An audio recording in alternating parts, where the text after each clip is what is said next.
দর্শক, গত 28 October police BNP সংঘর্ষের সময় একজন পুলিশ নিহত হয়েছিল। অনেক পুলিশ কিন্তু সেখানে আহত হয়েছিল।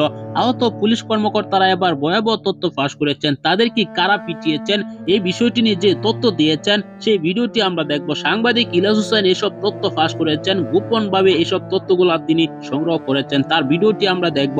তার পাশাপাশি দেখতে পারবেন নিহত পুলিশ কর্মকর্তা সুর ধরে বিএনপি কে দমন করার চেষ্টা করছে পুলিশ কর্মকর্তারা। দর্শক, সাংবাদিক ইলিয়াস হোসেনের ভিডিওটি এক সেকেন্ড না টেনে পুরো ভিডিওটি দেখলে বুঝতে পারবেন। অত্যন্ত গুরুত্বপূর্ণ একটি ভিডিও, তাই ভিডিওটি না টেনে পুরো ভিডিওটি দেখবেন। চ্যানেলে নতুন হলে সাবস্ক্রাইব করে রাখবেন। সম্মানিত দর্শক, সম্পূর্ণ ভিডিওটি দেখলেন। এই ভিডিও সম্পর্কে অবশ্যই আপনার মূল্যবান মতামত কমেন্টে জানাবেন।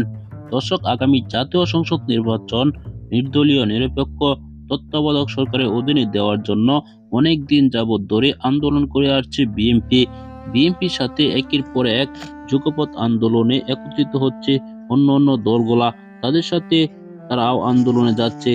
আপনারা দেখেছি যে 28 অক্টোবর পুলিশ বিএনপি সংঘর্ষ হয়েছে। সেই সংঘর্ষের পর কিন্তু হরতাল ডেকেছিল বিএনপির হরতালে সমর্থন দিয়ে গণতন্ত্র মঞ্চ, গণঅধিকার পরিষদ, এমনকি জামায়াত ইসলাম সহ বিভিন্ন দলগুলো কিন্তু তারাও হরতাল ডেকেছে।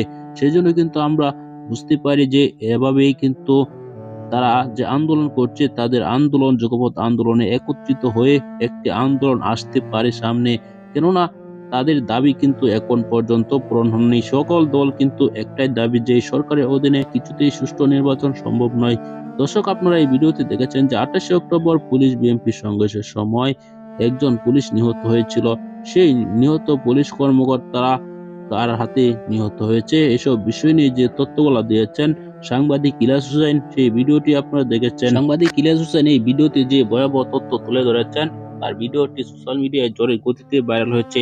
সকলে তার এই বিষয়টি নিয়ে অনেকেই চিন্তিত, কেননা পুলিশ নাকি পুলিশে মেরেছে। এটা যদি সত্য হয় তাহলে পুলিশ কর্মকর্তারা এটা খুবই খারাপ কাজ করেছে বলে সকলে ধারণা করছে। আপনার কাছে কি মনে হলো? অবশ্যই আপনার মূল্যবান মতামত কমেন্টে জানাতে ভুলবেন না। পরবর্তী আপডেট পাওয়ার জন্য সাবস্ক্রাইব করে